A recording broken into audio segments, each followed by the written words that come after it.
Muy bien. Pues damos paso a la primera de las mesas. Bueno, como decía antes, la intención es en estas primeras intervenciones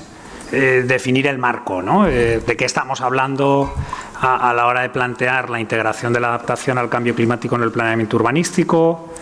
de dónde viene, ¿no? Y un poco pues la revisión del contexto normativo, ¿no? A nivel nacional que hará Paco, pues indicando, ¿no? Cuáles fueron esas aportaciones de la Ley de Cambio Climático y la modificación de la Ley del Suelo y un poco el contexto general, ¿no? En el que se produce. Paco Heras es consejero técnico de la Oficina Española de Cambio Climático. Eduardo de Santiago, que viene a sustituir a Ángela de la Cruz, es consejero técnico del Ministerio de Fomento, por decirlo rápido, y tiene también, como Paco, una larga trayectoria, en el caso de Eduardo, específicamente en el ámbito de desarrollo urbano, regeneración urbana, y precisamente pues el valorar, ¿no? Lo que ha supuesto esa Ley de Cambio Climático, la modificación de la Ley del Suelo y un análisis desde la perspectiva nacional de cuál es el estado de la cuestión, será su aportación. Y en el caso de Gemma García, compañera del equipo de Cambio Climático de Tecnalia, su intervención lo que pretende es hacer un planteamiento metodológico, ¿no? O sea, con esa modificación de la ley, con ese estado de la cuestión, cuál puede ser una aproximación metodológica a la adaptación al cambio climático desde el planeamiento urbanístico, de manera previa a ver las experiencias en las siguientes mesas. Y bueno, pues sin más dilación, yo os acompañaré a lo largo de la mañana en las dos mesas, ¿no? Nacional y regional, y luego a la tarde pues tanto Gemma como Chimo harán la moderación de las mesas local y del debate final. Y como decía, sin más dilación, Paco, van a ser intervenciones de 10-15 minutos y luego la idea es poder abrir el debate para no solo responder a preguntas, sino permitir también vuestras aportaciones. Buenos días, muchas gracias y ante todo felicitar a la Cátedra de Cultura Territorial Valenciana y a Tecnalia por la iniciativa, que me parece estupenda y muy necesaria. De hecho, casi teníamos que haber nosotros tomado la iniciativa, pero bueno, la vida es complicada y hay mucho trabajo en la oficina. Bueno, me gustaría empezar por algo que, aunque es obvio, nunca está de más recordar, y es que frente al cambio climático tenemos dos grandes tipos de respuestas que no son excluyentes, sino todo lo contrario, son imprescindibles ambas y complementarias. Por un lado, el conjunto de respuestas que genéricamente hemos denominado mitigación son las respuestas que van a abordar las causas del problema, es decir, que se orientan a reducir las emisiones netas de gases de efecto invernadero a la atmósfera. Por otra parte, hemos denominado genéricamente respuestas de adaptación a las que se orientan a las consecuencias, a anticiparse a los impactos para tratar de evitarlos o reducirlos, a gestionar los riesgos, etc. Pero es muy importante tener en cuenta que ambas son imprescindibles, es decir, sin, por ejemplo, una respuesta, unos objetivos de mitigación ambiciosos, es imposible prácticamente que la adaptación tenga éxito, porque al final, con la progresión del calentamiento global, pues nuestras respuestas adaptativas o nuestra capacidad de respuesta adaptativa se vería irremediablemente desbordada. Por otra parte, tampoco tendría sentido trabajar en una adaptación al cambio climático que no sea baja en carbono, porque estaríamos de alguna manera alimentando el riesgo del cual deseamos protegernos. Y por último, decir que ambas respuestas, mitigación y adaptación, tienen sinergias muy importantes, es decir, hay respuestas de mitigación que tienen y que pueden tener un componente adaptativo importante y viceversa, y eso es lo que intenta de alguna manera simbolizar esta superposición entre ambas cuestiones. Bueno, en España contamos con 3 instrumentos importantes para planificar la adaptación al cambio climático, que tienen alcances temporales, contenidos y niveles de concreción complementarios. En primer lugar, tenemos la estrategia a largo plazo, que toma el horizonte 2050 y que es verdad que es una estrategia fundamentalmente orientada al objetivo de la descarbonización en 2050, pero ya esa estrategia tiene un capítulo dedicado a la adaptación en el cual se presentan pues, una serie de principios básicos relevantes a la hora de plantear las políticas públicas en materia de adaptación en España. Tenemos luego el Plan Nacional de Adaptación, que es la hoja de ruta para el periodo 21-30 en temas de reducción de riesgos derivados del cambio climático, y ya finalmente en el plano más operativo los programas de trabajo. Son programas que tienen 5 años de duración. Ahora estamos desarrollando el programa de trabajo 21-25 y que ya descienden a plantear medidas muy concretas, definiendo quiénes son responsables de ejecutarlas, cuáles serían los indicadores de cumplimiento, en qué tiempo tienen que hacerse, etcétera. El Plan Nacional de Adaptación tiene una estructura básicamente sectorial y, como se puede ver en la diapositiva, el conjunto de ámbitos de trabajo que plantea es amplísimo, pero sí me gustaría llamar aquí la atención sobre la existencia de un ámbito de trabajo específico sobre ciudad, urbanismo y edificación, y además otros ámbitos que claramente tienen una relación estrechísima, ¿no?, con los temas de planificación territorial y urbanismo, como es el de costas y medio marino, el de patrimonio cultural, el de movilidad y transporte, etcétera, etcétera, ¿no? Decir que, aunque esta estructura es fundamentalmente sectorial, precisamente con objeto de transversalizar la adaptación en el conjunto de políticas públicas, el Plan Nacional define una serie de líneas transversales que son aspectos que en su momento creímos que era importante reforzar en un conjunto amplio de sectores. Y uno de ellos es precisamente el que hemos denominado vulnerabilidad territorial. ¿Y qué entendemos bajo esta transversal de vulnerabilidad territorial? Bueno, pues es evidente que los riesgos que se derivan del cambio climático no se distribuyen de forma homogénea en el territorio, por lo que las respuestas adaptativas deberían integrar un enfoque espacial que permita identificar cuáles son los espacios más vulnerables y adoptar las medidas de adaptación específicas, pues con esa precisión espacial de la que estamos hablando. Aquí hay un pequeño ejemplo en la diapositiva. Es un mapa elaborado hace unos años por investigadores de la Universidad Politécnica de Madrid del efecto isla de calor en la ciudad de Madrid. Se puede ver cómo al final pues diferentes zonas de la ciudad tienen intensidades del efecto isla de calor muy distintas, de manera que en una hora determinada del día pueden llegar a las diferencias de temperatura hasta los 8 grados centígrados. Y si esta información, que es de carácter espacial y es relacionada con la amenaza, con el peligro que nos plantea el cambio climático, la superponemos con información de carácter social,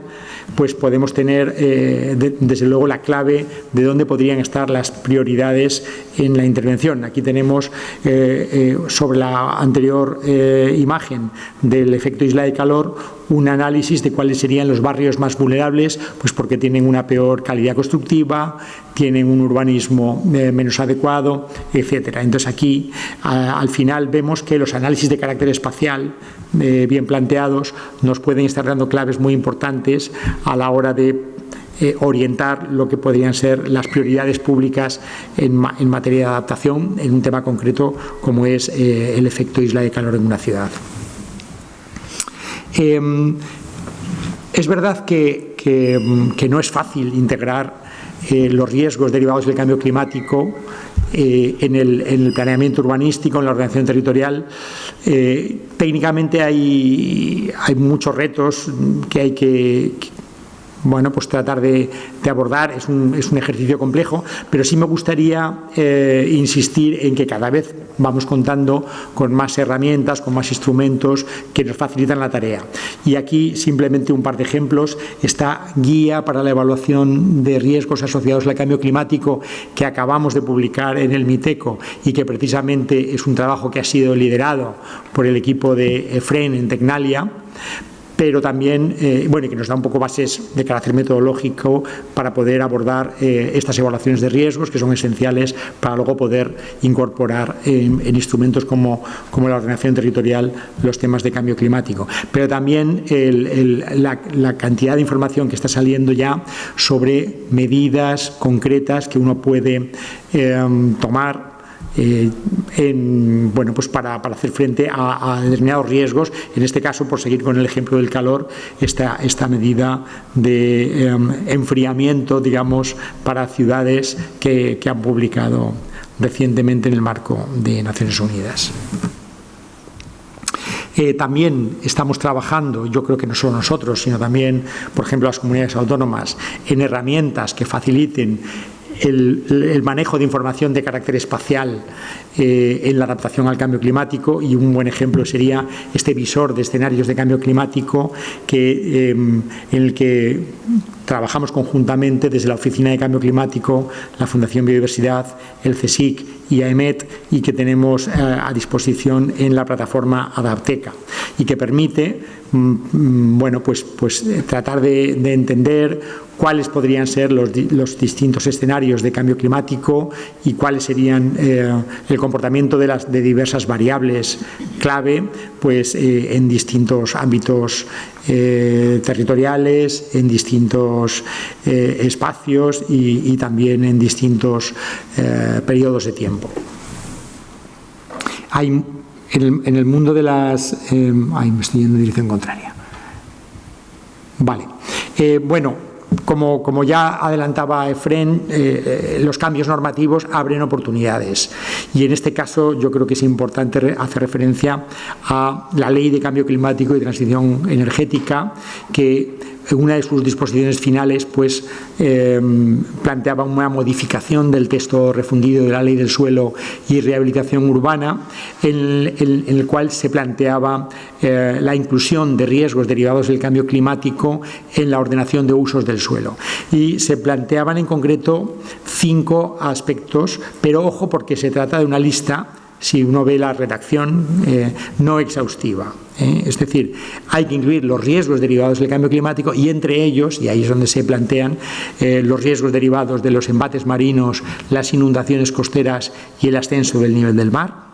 los riesgos derivados de eventos meteorológicos extremos y muy especialmente su efecto sobre infraestructuras y servicios públicos esenciales, los riesgos que tienen relación con la salud, con la mortalidad y la morbilidad derivados de las altas temperaturas, riesgos asociados a la pérdida de ecosistemas y biodiversidad, y riesgos asociados a los incendios, que, como saben, pues el cambio climático está acentuando y agravando de forma muy importante. Hay que decir que, por tanto, la ley ya incorpora esta exigencia, pero también somos conscientes de que al final la calidad con la que se vaya incorporando en los nuevos planes, en los nuevos programas, en las nuevas directrices relacionadas con la ordenación territorial y urbanismo, pues es un proceso que requerirá su tiempo, que requiere formación, capacitación, herramientas, como decíamos, etcétera. Pero sí que nos gusta saber que incluso ya antes de que la ley lo planteara con carácter obligatorio, bueno, pues se estaban ya, o se están haciendo en el país, pues intervenciones de gran interés que están demostrando pues valor, utilidad, relación coste-beneficio muy favorable, etcétera, y me gustaría solo, a modo panorámico, pues unas pocas pinceladas pues de grandes intervenciones. Este es el ejemplo del parque inundable de la Marjal en Alicante, que plantea una respuesta al riesgo de inundaciones desde la perspectiva de las soluciones basadas en la naturaleza francamente interesante y mucho más barata que las soluciones tradicionales basadas en grandes tanques de tormenta, por ejemplo, ¿no? Pero también tenemos iniciativas que tienen más que ver con la microcirugía urbana, ¿no? Como pueden ser pues estas intervenciones, por ejemplo, en el corredor verde urbano del Paseo de Sant Joan en Barcelona, o en espacios no urbanos, que no hay que olvidar que la ordenación territorial no es solo ordenación de los espacios urbanos y periurbanos, sino también de los espacios naturales, ¿no? Pues aquí tenemos un ejemplo de una recuperación de dunas en una zona costera, precisamente para intentar prevenir los efectos de incremento de la erosión que genera el aumento del nivel del mar y de los eventos extremos costeros. Y ya para ir acabando, un par de diapositivas finales, recordar cuáles son las líneas de acción en el ámbito urbano que plantea el Plan Nacional de Adaptación, que es el refuerzo de la vinculación entre la Agenda Urbana Española y el nuevo PENAC, que creo que es un tema en el que podemos tener muy buenas... bueno, yo creo que buenas sensaciones, en buena medida también porque desde el MITMA claramente se ha recogido el reto y sí que se está trabajando conjuntamente, y al final estamos hablando de un plan que no es ya el plan de los de medio ambiente, sino de un plan transversal en toda la Administración General del Estado, en el cual intervienen nada menos que 18 ministerios y, por supuesto, en la parte de urbanismo, esencialmente el liderazgo pertenece al MITMA y con una referencia clara con la agenda urbana. Pero también otra de las líneas específicamente citadas es la integración de la adaptación en la planificación territorial y urbana, y las otras dos son la integración de la adaptación en el sector de la edificación y la comunicación, la divulgación y la participación en el ámbito urbano. Ya para finalizar, decir que ahora, como os adelantaba, estamos trabajando en el desarrollo del programa de trabajo 21-25, que contiene un conjunto pues relativamente amplio de medidas en el ámbito territorial y urbanístico, y aquí simplemente a modo de ejemplo, pues medidas como la incorporación de criterios adaptativos en la creación de las zonas de bajas emisiones. Es decir, es verdad que las zonas de bajas emisiones son una intervención muy orientada a temas de mitigación, pero obviamente conlleva cambios en el espacio urbano que se pueden aprovechar con criterios adaptativos, y hemos incorporado a la guía de directrices pues algunos elementos en este sentido. La incorporación del enfoque adaptativo en documentos normativos relacionados con la calidad de la arquitectura, y aquí tenemos un avance interesante en la nueva ley que ha salido hace poquito tiempo, de calidad de la arquitectura. El impulso a la adaptación en el ámbito urbano y periurbano a través de programas de apoyo como el PIMA Cambio Climático, que es un programa en el cual desde el Ministerio digamos que planteamos el uso de fondos derivados de los ingresos por el comercio de emisiones por parte de las comunidades autónomas para hacer intervenciones en el medio urbano de carácter adaptativo. La integración del enfoque adaptativo en la renaturalización y mejora de la resiliencia de las ciudades españolas, que hemos trabajado sobre todo ahora con la Fundación Biodiversidad en un par de convocatorias de renaturalización, pero que incorporan este enfoque de incrementar la resiliencia, o medidas como el análisis y seguimiento del despliegue del suelo urbanizado en el territorio desde la perspectiva del cambio climático. Son solo algunos ejemplos, el programa de trabajo incluye más, pero bueno, que yo creo que es una muestra de que es un tema que no solo es obviamente necesario, sino en el que se están dando pasos prácticos concretos para ir avanzando. Gracias. Muchísimas gracias, Paco. Muy importante, ¿no? esta presentación. Hay un marco de políticas que se despliega a través de unos instrumentos de planificación, Plan Nacional, Programa de Trabajo, que se acompañan de un desarrollo normativo, Ley de Cambio Climático, y que también impulsan el desarrollo de determinados recursos que están a disposición de la escala local también para hacer planeamiento resiliente al cambio climático, como son el visor, guías, y no solo en el ámbito nacional, sino también otros recursos a nivel internacional. O sea, el despliegue de las políticas a nivel de planificación, de legislación y de recursos. Llamas la atención sobre algunas cuestiones interesantes, el vínculo con mitigación, también poner de manifiesto que hay necesidades para que todo ese despliegue sea efectivo, ¿no? Formación y que es un proceso que inicia. Y por último, de manera importante, una llamada a la implementación. Todo esto es para hacer cosas que nos permita tener una sociedad, unos territorios y unos entornos locales más resilientes a los impactos del cambio climático. Muchísimas gracias.